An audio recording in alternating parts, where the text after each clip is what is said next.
Merci Kabouya, merci Maman Océan, merci Balandinyo Social du Congo Bino. Au Bozul Bakwa Kolanda Biso Zamba, Liboso ya Kolanda émission au Boebo s'abonner massivement. Ndenge bo message toujours ko sala bo partager, bo liker, ba j'aime na bino. Iza moi muke malamu. Zembo kulutu na ngai yo. Mabele Elisa banda ko yemba. Mosi na mobali yo, abo mani baweli ko nini babo ligolo yambo. Zembo boyebi babukulaka. Mosi na mobali. Ah, boti anga seka parce que ba bela biso hermo ba nzembo ba mission ba yemba reza important. Moi si na mobali yo babomani ba weli ko nini do babomani likolo nzimbu. Donc makamole ka Congo Bruno Mimenga na koloba pour nazo la prise makambo ya marche. Mais na koloba pe ndenge kulutu na ngai Alain Bolozwa. Alors il faut obenga na batu oyo. Donc classe politique ya ko pola bipola. Et ça nini ekende. Nouvelle génération ça nini ezwa place. Mais avant de continuer parce que makambo ça tellement ebele bola na ngai du début tina suka. Botia vraiment ba méga télécommande botia on a. Donc ça a un peu hein, qu'on sa compte rendu, il y a évolution en Mboka de 1960. Si le Oeboye, n'est le Oeboye, le leader politique, bah comme ko bomana, ko soit na place publique, au lieu de trouver solution ya makambu ya insécurité à Congo, makambu ya occupation ya Mboka, mais botala ba comédie koti na kati ya Mboka lokola musique, lokola esobe na sai.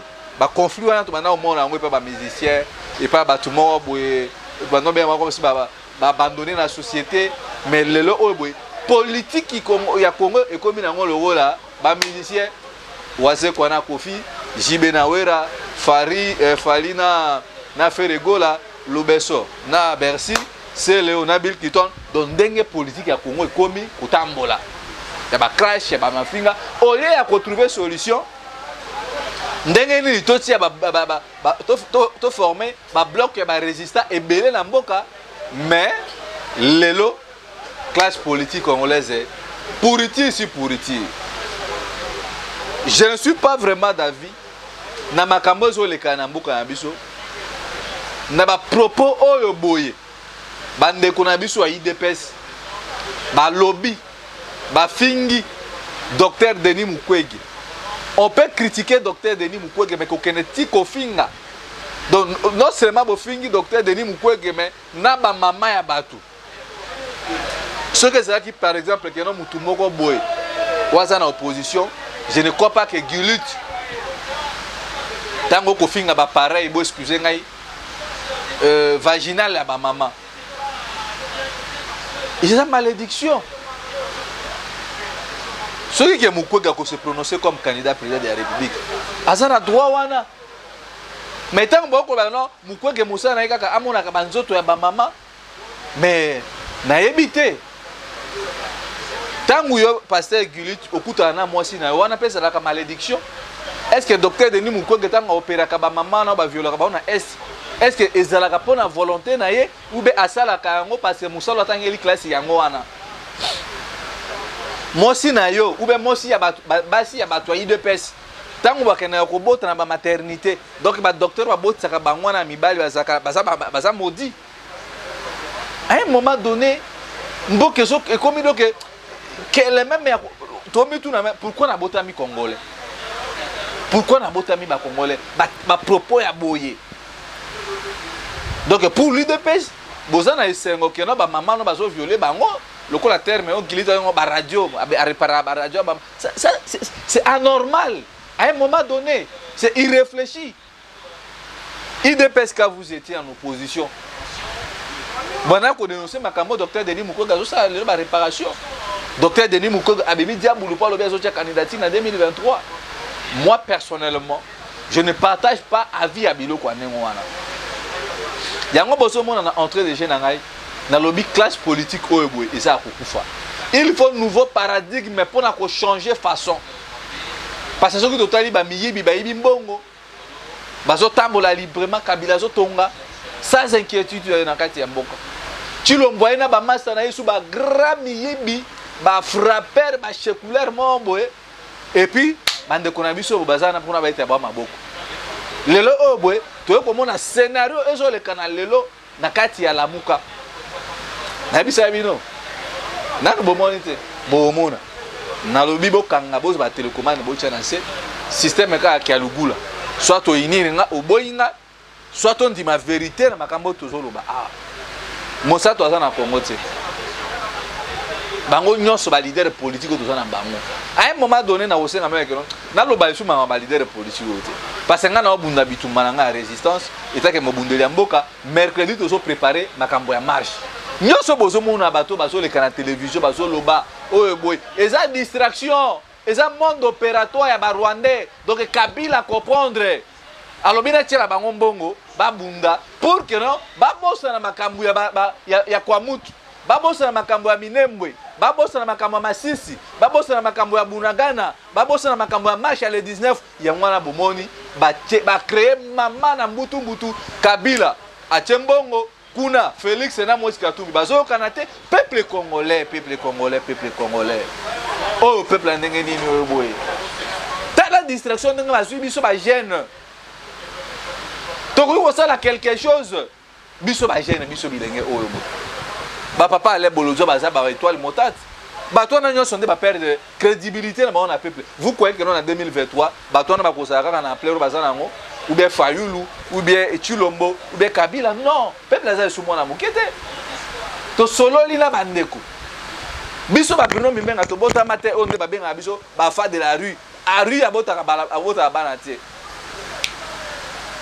même ba kuluna aussi vanoka songazo bomawana parce que ba kuluna wana bazama la cadre ba bota ma ba kuluna te il faut sikoto bana côté ya bana wana ba phaseur ba fa de la rinde ba benga bango non ennemi na bino peuple congolais a politicien bozo mona bango en l'occurrence bo mona ne Kabila zo manipuler classe politique congolaise mobimba ayebi monde opératoire na bango donc biso siko musalo tozui il faut sikoto te ya ba jeune wana ba kuluna ba fazer que non bota la ennemi na bino ale eza ba politicien oyo bota la bango musana bango eza bazo mbongo baka au distraire biso bata musabino ba marche pacifique oyo boye eza ko endormi ko sona na bango eza pona profit na bango yango boso mona Bruno Mimbenga mubundeli ya mboka na ba mama osa ba lumumba to kozala na marche mercredi priorité na nozaki yango na ke ba Bruno baza na marche boso mona te no bino bande ko na biso bo pesa biso courage parce que lobinde biso ba to kozwa responsabilité au bundeli ya mboka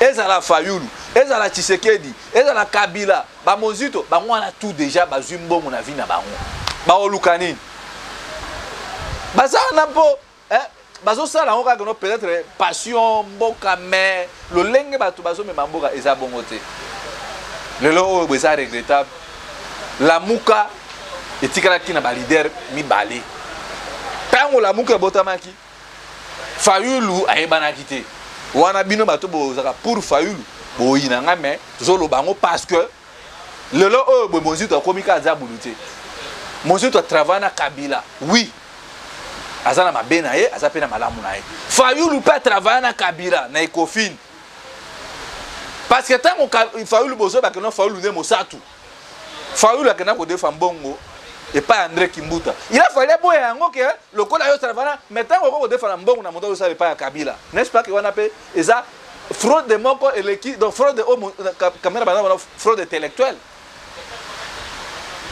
donc tout est sentiment total na nous république liboso ma bena biso na Congo ezake non tozo kumisa batu ah ngai fana mama Océa donc mama Océa donc tozo mona na république te nous devons voir la république oh eza ba distraction eza mode opératoire ba Burundi ya ba est africain ndenge ba comprendre ba Congolais ba linga ko swana c'est ça la réalité le lobo komi ko finga Mozito mutu mabe Mozito banaika ko koma mutu mabe te Mozito a travaillé na Kabila te que yazaki premier ministre ya Kabila ezalaki ba accord ya Palou nde ça que Mozito comme premier ministre et puis bon mona Mozito s'opposant à Kabila bah non il faut respecter ba texte to signaki na Palou ba accord mais le oyo boy tant tango bazui likanisa osala la muka Fayulu kutu à l'époque était solo kutu te ba image ezali ba photo ezali Atipa Simbusa Nyamusi Félix Tshisekedi Kamere Moïse Katumbi Adolphe Mozito bangwana 6 tango bino bozo finga lelo Mozito mais ce qu'il faut la commis lelo c'est parce que ba Kabili so ndé mutu batomboli il a fallu pas boya toyebi banda kala ke Mozito Fayulu abanda kolinga Mozito te depuis azalaka na nini na Ecofin bango na ba chalupa mutema mabe ya Fayulu bandi lelo te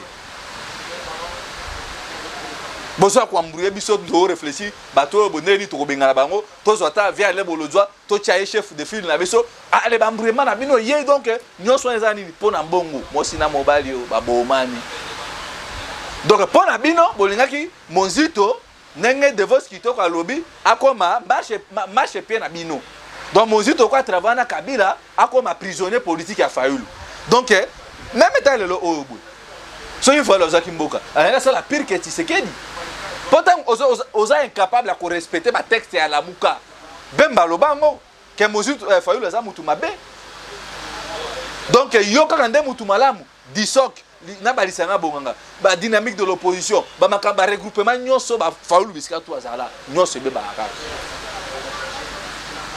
Fayulu otama kana ki États-Unis na 2020 avant coronavirus ngaki avant na ki nda kwa na États-Unis n'est-ce pas nda kwa zara surubeko botala niveau batu o ba yela biso malignité moko boy Mozito travaille na Kabila na moi mais siko Fayulu azo coopérer na ba Rwanda na butu pourquoi il faut boy bisape batu vérité wana pourquoi bozo amourir biso au leto s'occuper na makambo mboka tant donc na kolukaka bana wana botala ba drone na bino za boy ba politicien o mutu ba membi biso to ko maboy kulu ne zaka tele no mutu aso kene koyiba na balabala kulu ne zaka tele mutu aso kata mutu lichette kulu na pesa peke no biso totangi ba classe bodo to sisi misala et to sisi classe misala ezate bo comme si pe biso ba kuluna et c'est biso to botama kuluna pourquoi si réellement Fayulu bino bozo mona ke Fayulu mosatu azaki na besoin ko changer makambo Fayulu akenda na poto na Londres ba vandisa e pa mapa no rengbanda ba pesa e ba schéma bokenda botele misa peuple na balaba est-ce que Fayulu atikala ko sala ma proposition na bino ba diaspora pourquoi bolemba Fayulu parce que vous comprenez que non batu wana baza ba bon terme ngo boli misangeza makasi donc ezaka ba aventure vous comprenez que yango ba kulutu na ngai so boyamba Fayulu na aéroport ya Zaventem na Paris makambo Fayulu obino bosona est-ce que Fayulu tango zonga salela yango Fayulu n'a pas un esprit OK ya révolutionnaire pour mona que Fayulu a un esprit révolutionnaire te botala to ye marche o ya ropo ngaba awa boy kabu ya pesa ngana téléphone ngana to ye marche wana mukwana bazo sala makambo ya seni bazo interiner Denis Kadima peuple bimina balabala bato bakanisa ke Moïse Katumbi tango akei la muke kokufa Mozito andimi ke batika na kati ya résistance batu na mona na ngaba tu même kolana vraiment bato babima wana onyati moningo pesi pardon ezalaka je crois marche wana ezaka appel ya Milapro na Milapro et c'est notre message concernant principalement les consensus obtenus sur la question de la CENI. Le point de chute de la marche sera le siège national de la CENI. Tobimana batu awa boy. Papa mona ke Fayulu azan esprit te ya ko changer makambu. To komi na première rue. Assemblée nationale yango 0 mètre oyo boy bazo atteriner Denis Kadima d'une manière illégale. Fayulu asuki biso na première rue. Alakisi biso mosi na ye. Fayulu bandi kobina. Ba concert na ina message ko beta. Peuple zo senga Fayulu to comme l'Assemblée nationale. Est-ce que réellement Fayulu a besoin de libérer Congo? Non. Donc Fayulu c'est un peu ré na batu na nyonso. Toyei, moi j'étais là. Welo aibi makambo na zoloba. Tant outi na kasho ya Kalufungola. J'ai posé la question à Fayulu. J'ai dit monsieur Fayulu. Lelo auto so bunda bitumbo na passe. Lobiso ki batu ya kabiliste ba ekokota ekozana nini? Aseka, botu na Welo, botu na Lumumba, botu na Gaso ya bangwa eside mukina, botu na David. Na ba petit misu tozaka na ba onto bima kasho. aujourd'hui bozo linga bo memisa fardeau pas ya Mozito. Mozito abana ko reconnaître que non Fayulu ndeza porte-étendard na biso to ndima qui ye photo accompagner na suka. Bon moi la que Fayulu aza mutu mabe, il n'a pas voulu soit qu'il a besoin que Congo change. Assemblée nationale awa. Pepe lobito qui est en Assemblée nationale. Aya la biso madame nae abini sibiso et puis bana batu ba panzani jour d'avec ala la kufa. Il faut payer tout na Fayulu bino ba diaspora au leto bundira Congo. Bobi misaka bambon na poto. Fayulu na cette Thérèse abisa binoni. To aisa biso peuple ni. To kolala na palais du peuple. Ba diaspora ba kubanda kotindira biso mbongo pour que non constitution tu fais ça lema. Il faut to benga ba mbongo wana ba pesa Fayulu pona ba mapa to banda kolala bana mbongo nekenda. Lelo oyo boy tango bozolo bake Mozito akena kati ya union sacrée. Mutu pa ke na union sacrée. Bobana bolingi déjà boye bayango. Tango baninga nyonso bakei Mozito atikalaki. Toye ko surtout ka sunde na bosonaki na date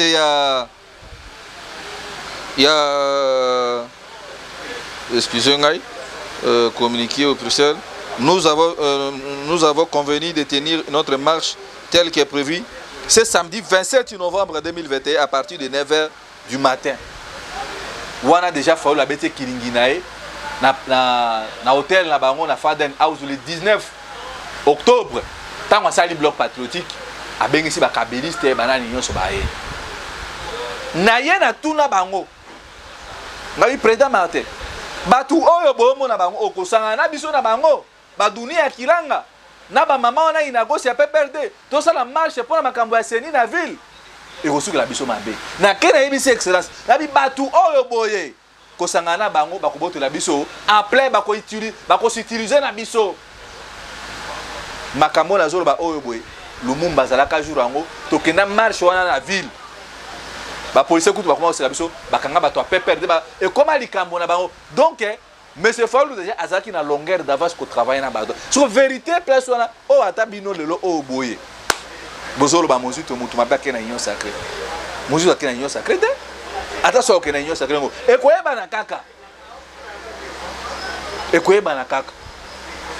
Bomona makambo ndenge lekana bato a PPRD bazo. Donc ndenge mama aussi alobaka tu perdras par ta propre héritage ce qui oza ba pesa ki yo. Ndenge pe lelo bozomona bato ya Fayulu zo kende ko okufa. Basali bloc patriotique. Ole to bunda makambo ya mboka komba isili. Combat ekomi kaka toke na Sainte Thérèse Fayulu abinisa biso to ya na ropo ngaba Fayulu so ba pese misili na bambala ale ye wana komi kaka ba manyoso ya ngaba ko yambaka bango. Est-ce que réellement bato bazana besoin ba changer makambo na mboka ba koko komisa lutte ya politique comme un concert? Ce n'est pas ça. To bana komona awa bo IDPS to bazaki na opposition na bango bien que bazaki au travail na ba Rwandais bana ana ba ko utiliser bango. Allez, bien pour tout ma papine et puis na zo bisabino abo. IDP se préparer ba kuluna na bango. Ba futa na bango $80 chaque fin du mois. Oh Jean-Marie Lukalasi a commencé comme ONG et ça ka babisa bana wana bino poza abo pour protéger pouvoir. Tant bato na ko revendiquer et comme ma comme si que non peuple pas osa nini azo bunda pour na concevoir pouvoir na bango. Mais est-ce que stratégie on a fallu ça nango? Si réellement Fayulu azaki président élu. Il a fallu montrer vraiment que non Félix azana azoza musukusuku. Félix a compté dans l'Assemblée nationale. Na hymne ya IDPS. Haute trahison. Boyoka Fayulu alobe loko. Ye muto azomi benga président élu le soldat du peuple. Félix a nommé ba juge ya cour constitutionnelle. Fayulu alobani. Lelo oyo boye, bolingi bozwa Mozito lokola diable. Bon, on a vérifié dans Wikipédia. Fayulu la bombe identité na ye. Il a travaillé avec Kabila. Donc Fayulu na Mozito bango tout, ba travaille avec Kabila. Et aujourd'hui, c'est Fayulu qui travaille plus avec Kabila. Eza mawa. Nta on azola ndaniko maengere ko ba kenon tata mukolo kwa Mozito akokosa pour na quel intérêt Mozito akokosa. Ah je parle, je suis dans un parti pris ya Mozito. Zotali sabino que bango tout baza sembote bato baza sembo za république. Kulu Kulutu ale bolozwa na yebi mukora na kenda ka kopesa kolukana no kimia eza ebandaka na kulutu ale bolozwa te papa Fumunzanza avandisa Mozito avandisi Fayulu ba trouver solution pona boka ava conflit e komande komi lelo oyo Fayulu na mutema makasi na ye alingi kaka bisika tu yazali amelaka batu ba plan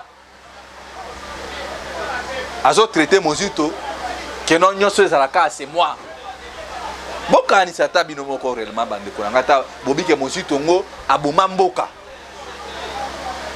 la mukata ngo tikala kina bana ko financer mbongo dele n'est-ce pas Mozito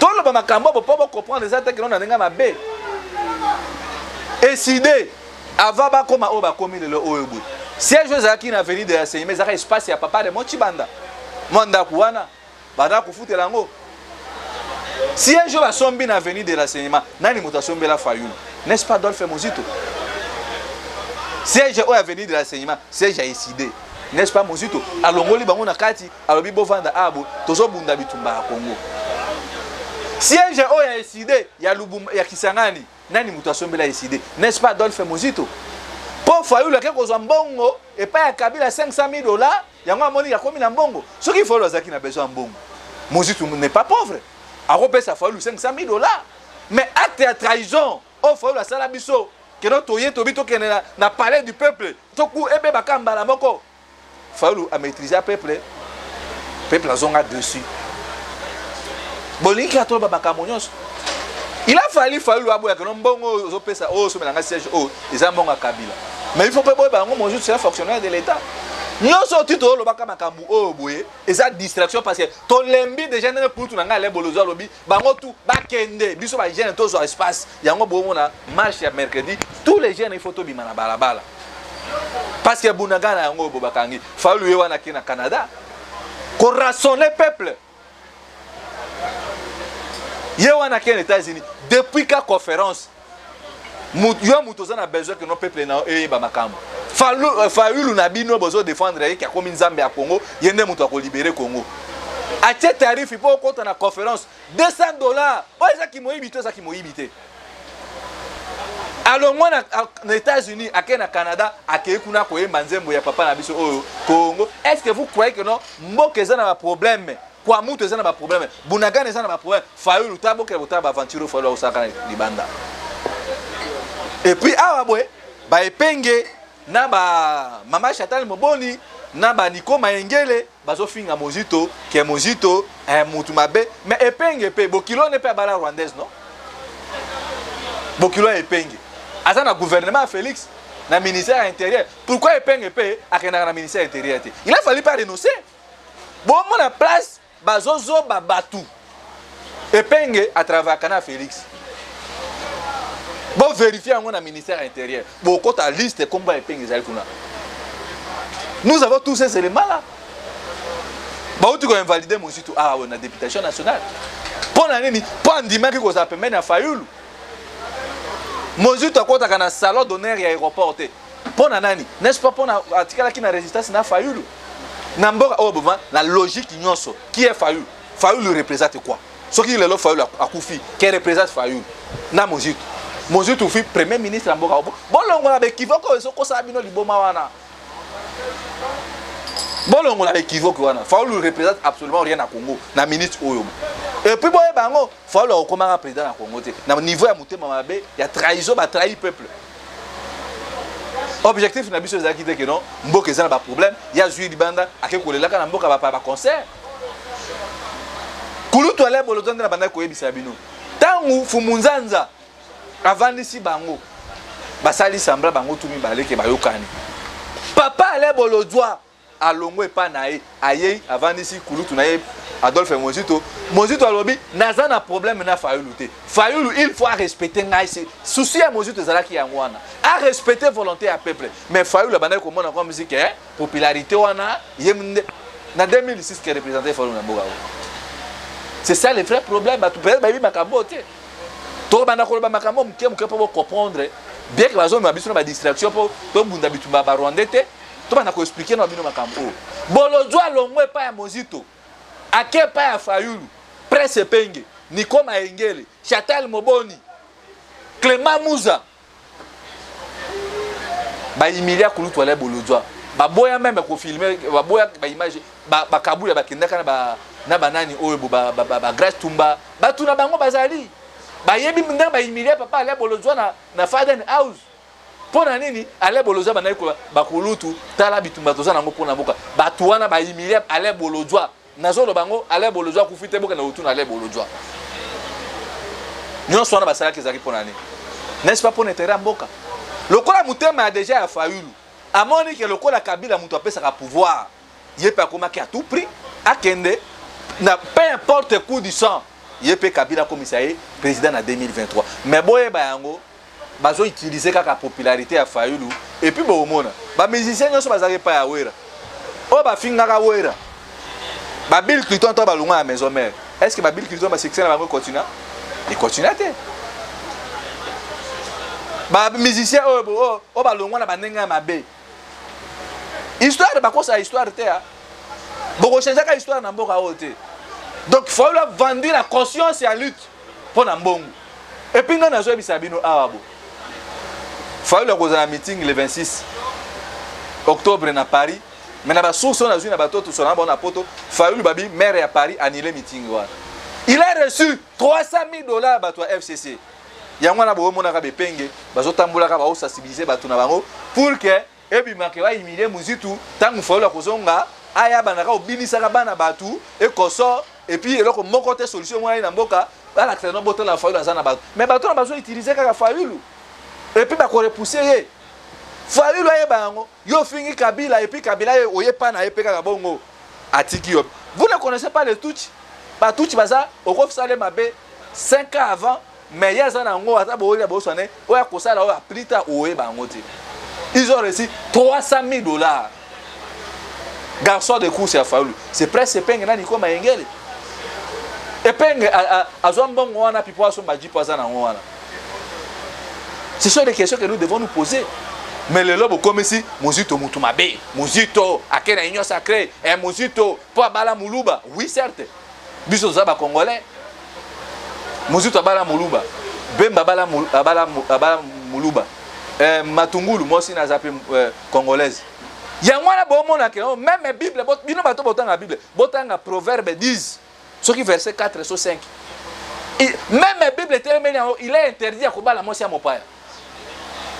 Et quoi ça peut être que non bato ba leader politique ba komi le koso po ba bali basi ya bapaya ba komi ko tia bango musukusuku mbongo. Vous trahissez lutte. Pour la nini, vous bali basi ya bapaya, conséquence nango to mona ngo pepa ba chilombo. Est-ce que ça li sumu ko bala mona mboka? Tozolo ba makambu oyo boy parce que to lembi déjà il faut to bimisa non pour ba baye vérité. Non, kabu atia ma accorder ngama quelques minutes. To vandi peuple azolu ka leader, marche moko to bimaka oyo ba to amila pro izaka na date nini. To telengana na stade de Tata Raphaël. Basango mutu abenga kaya. To komi boy, Fayulu omona na te. Oh. Bango tout, Muzito pas à la rate. Mais bato batiki biso peuple, donc peuple a telengana, est-ce que réellement bato vraiment bino bozo croire na bango que ba ko changer situation en boka. Ba jeune moko to solaki na bango ah, ba kima presse penge pour ani. Ba comprendre que penga za maman aventurier. Un péré du sang. Yo ba kimae. Bepeng bazo yembela kasi mawana parce que bazo se retrouver na bambonga ba corruption. O bazo soki pa ba rwandais. Le penga za muto ko finga mozito. Tozolo ba makambu obwe parce que to lembi ba distraction na bino to lembi yango. Sauf que là, on a besoin de libérer le Congo. À ça, tout le monde a Mali, tout le monde a Tunisie, que le peuple est beau. Allez, tout le monde. Mais au bout de ça, quand ils ont une comédie, biso to boulé to bima mercredi na bana wana ale soki ko beba ebeba parce que to bunda pona Congo mais bino commission politique lokola musique na bino kuna Moïse Katumbi na Félix Babunda koto boy Kabila abenda bino tala nde ba osaka na bino bande ko na boye bango bato Fayulu hein obino bolingaka Fayulu lokola inde mobiksi na Congo mais moi je ne crois plus na liste Fayulu pour le moment et puis dans les jours à venir bon peut ça a raison si pas je proposerai d'ailleurs to soutenir ba papa ale bolozwa na biso tozo ya génération parce que zo le kelangai politique comme le quoi ba mbwakela on les va trouver ba solution ya makambo za ko déranger peuple a besoin de courant social là banzela sécurité c'est ça le problème tant on a dit oh mususu ni koma ngele azoba no muzitu azalo kuta na ba Clément Mouza oh boye Fayulu azaka na projet de société placé Fayulu n'avait pas un projet de société la muke sika ko jamais na projet de société on a ba kenda à Genève mais loko moko te nebo mona ka union sacrée ngeza ko potana kuna tant bazongi ba bemba ba kei banani ba kei batikali ba mutu ali ko ça na projet de société à la muke zaka Adolphe Mozitu mais le la peuple alingi satima alingi mutu azotalisa bango vérité te bazomona Mozitu ko mutu mabe allez beaucoup mi ko finga mo bon continuer beaucoup mona mabe ya Fayulu lobby bo pesa biso raison et puis boye bango Moïse Katumbi Jean-Pierre Kabila Chadari azaki déjà pe candidat président de la République docteur Denis Mukwege s'est prononcé Matata Ponyo yo wana pe ko candidat président de la République mais Fayulu akeko ko na libulu ya ba Lyon pour na mbongo vous croyez que Matata Ponyo ko ndimatika place pour Fayulu za leader na bango vous croyez que docteur Denis Mukwege ko ndimatika na Fayulu place pour Fayulu azaki président candidat président populaire en 2018 bandeko Fayulu azwi mboka teki yango epai ya Kabila ndenge moko Chilombo azwi mboka ateki yango epai ya Kabila ale Kabila azwi siko mboka ayo aussi misango epai ya ba Rwandais vérité eza yango wana laisse na kosi bo continuer ko finga ngai epi bo ba amen bino ba fani ya Fayulu uleto za ba fani ya République to ekozonga awa boy le pays est dans une situation moko catastrophique Mozitu azaka premier ministre ya Kabila de 2008 à 2012, il a travaillé. Nama bena malamu yemoko ka mutu ayebi. Parce que toi Mozitu zaki premier ministre, biso zaka kubundisa régime ya Kabila na ba papa Etienne Tshisekedi. Nazaka na normal jeune, mwana muke. Mais à l'époque on a to bana omona ma courant, moi vie sociale ezaki moi. On avait cru que Mozitu na fallu de batikali, ce qu'il faut le président de la République. Mozitu premier ministre va améliorer les conditions de vie. Mais on a vite compris que Fayulu azaneka makasi na kobina. Ce ka kulutu nanga DiCaprio abwa ke ka libanga boy. Ah. Fayulu abosa ine makambo amboka. Place ni minimum mona Mozitu na ba concert na ba ambiance. Mozitu prend le temps pour réfléchir. Ya ko koma ba livre na e. Le pays eza batu balingi ba charlatan na mboka ole ko linga batu bazo réfléchir pour na Congo. Félix wana zo finga lelo ba mama na biso aokisi ba mama soni ba Rwanda wana bazui en station na kati ya gouvernement nani olie toza na liboke mais le kula be penge baza lo koso ya mbongo na ba mama Chantal Moboni na ba Nikoma Engele oyo boy ba pousser Fayulu na ere pour que na kozwa mbongo ya Kabila oyo ali biloko ambwa salamba bo préparer mbangwa bo kanisa ta mbongo atinde bo kenda kozwa mbongo wana ba $300,000 Kabila opesa bino ya ofele. Bokche loboko na ndako nganga. Bokche déjà loboko na moleke. Vous avez trahi le combat. Vous serez jugé. Boye beloko bozo sala wana. Bozo ke na ba parlementaire debout. Mbongo bozo pesa bana wana. Est-ce que ça c'est à combo papa honoré man na banda ko ba résistance? Est-ce que la résistance c'est ça yango oyo? Résistance c'est ça que non? To changer ndenge isale makana Allemagne. Ndenge isale makana URSS. Ba patron bazaye muke bazo coloniser bato ebele bataille babi bato il faut tani babandi coopérer butu c'est ça ba Rwanda bazana mboka biso awa bo bazo dondo ba dollar mais biso bana mboka tozo souffrir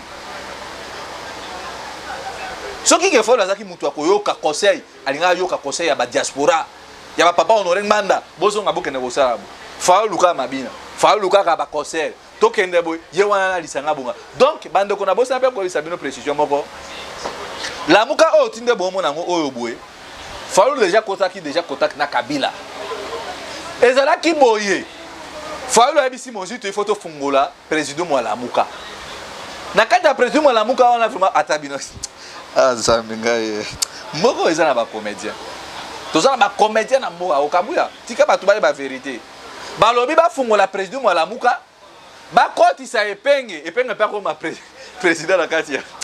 Donc, totalement, poids politique, il y a Mozitu, premier ministre de son État, député national, ministre à budget, Epenge qui ne pèse même pas comme président. Donc on qui va Félix Epenge peut président na kasi ya Lamuka Nico Maengele o escroka mama ya Batumbongo o bibenga no président à Congo normal. Il pas comme président na lisanga bonganga. Donc Fayulu asaki loko wana na bulke soki ba keipo Epenge za piri petit na ya bitinda na ba Nico Maengele na ba lisanga bonganga soki ba une décision pour ba fungola ngo ba fungola président so ba une décision soki Mozito s'opposer allez bon alors majorité soki ba kena négociation soki ba pesi bango soit $1000 tant ba kokabola lisanga bonganga Epenge Nico Maengele Fayulu allez soki ezaki ma soit 200 tant ba Mozito ko soit 200 Fayulu abendi ba petit na yebe 800 allez yake kuna kateli bango 100 donc Fayulu aleki la bango na esprit tant bozo ba ke Fayulu azana gouvernement ya Félix botu na Moïse Denis soki Denis Bela soki nani azana seni Fayulu banda contribuer Mozito lelo te Mozito ba représentant de bazana seni Mozito Fayulu yemoko député national azwaka mbongo na ye depuis honorable Martial Akufa pourquoi remplacer Mutu na place ya mama wana bozo mona mutema mabe Fayulu azana ngo bazo ko sa peuple bo fungola miso to bunda po na mboka to tika na batu oyo bo to soutenir ta papa ale bolozwa na 2023 to soutenir pas ta maman Océa pourquoi pas to soutenir pas maman Océa abimi député pe na mboka oyo pourquoi pas be ko tia biso na Bruno lobby pe bino pe ko ma ba ministre ko ma ba député ko ma pe ba gouverneur ya mboka wana pourquoi pas pourquoi bozo chaka confesse na batu bazo embrouiller peuple congolais na yebi ke misho obwe boko finga ngai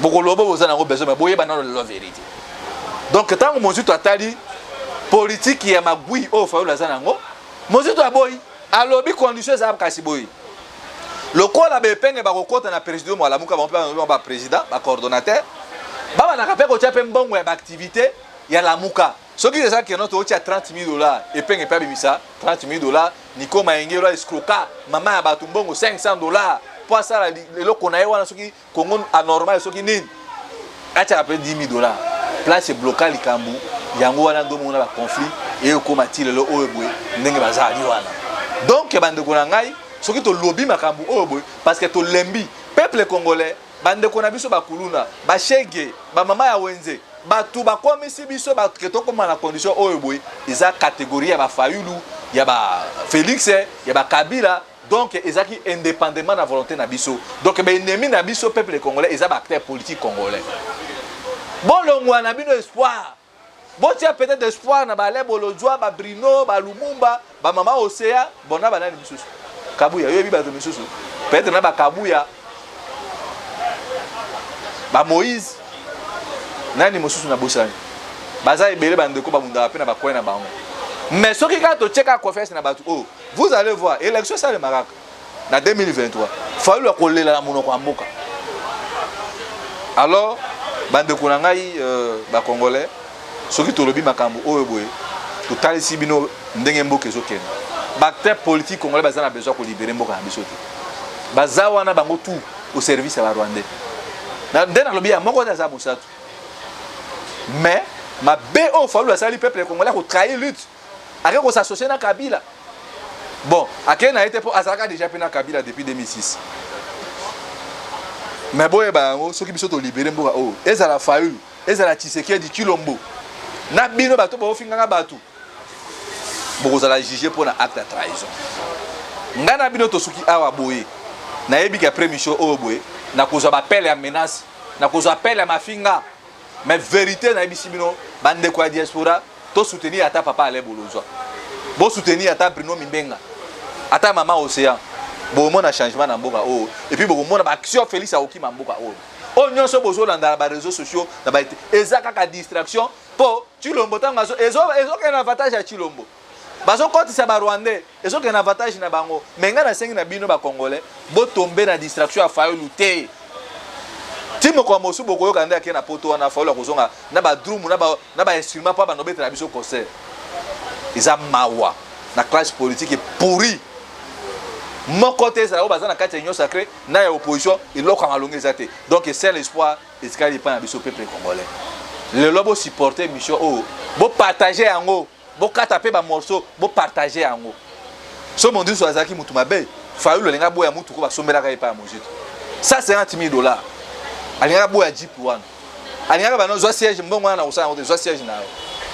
Mais mozi to sala ki yango parce que ayeba ke non ndeko na ngai. Bino na bino moko boko ma ko boma. Lokoso ya mbongo etindi bino bo trahir combat. Mais biso to trahir l'utilité. Bande ko bo supporter ngai lelo. Bino boko za toucher. Na ko s'excuser te mais vérité za yango wana. Bo kata be mission ndambo. Bozwa pe be mission. Bo partager yango congolais nyonso ba mutema mabende ngai fa la trahir biso. Na ba marche nyonso to bimi awa. Objectif na biso da to bima marche, to zo guerre de cause. Tant to bima marche na fa to zo ani. À part ma photo, ma selfie ko so. Bino bo ke na ko bunda benemi, bo ba noto ke na marche pacifique. Fa la vendre aux États-Unis na 2020. Pendant plusieurs mois, on a commencé à se ruber. Alors, nous avons confiance que non, il y a un sauver Congo. Azara se ruber n'est-ce pas ça, Rwandais? Kabouya, Bandeko, mercredi, Tokutana, na marche à partir de 8h. Lundi, tu es en hôtel de ville pour nous former Bango. Pour commenter, on a violé le principe en beaucoup. Mais, Boye Bango, que docteur Denis Mukwege a pris Nobel de la paix. Azo sala musana comme médecin, azana droit à postuler. Bino ma toyi de pes. Caméra yibimbongo, chilomba yibimbongo, pourquoi pas bo s'acharner na bango. Kabundo yibimbongo, pourquoi pas bo s'acharner na bango. Botika mité mama bena bino, boye bayango, to benga na bino. Vague yango e bandi bono, ya ba marché toujours banda. Alors mercredi to kozana balabala. Kabuya kozala wana, ba journaliste bo kozala wana, pour na couvrir événement parce que ezala fallu to benga. Donc, Benga est déjà na bango na mitema na biso ba peuple congolais. Fayulu, Kabila, Tshisekedi, na ba epengo ba garçon de course obo. Benga na bango, peuple bozo responsabilité na bino parce que bato na tout bazoko sa biso. Numéro ezali wana plus 243 81 73 11 702 plus 243 81 73 11 702 na lobby bo supporter nga lelo émission oyo.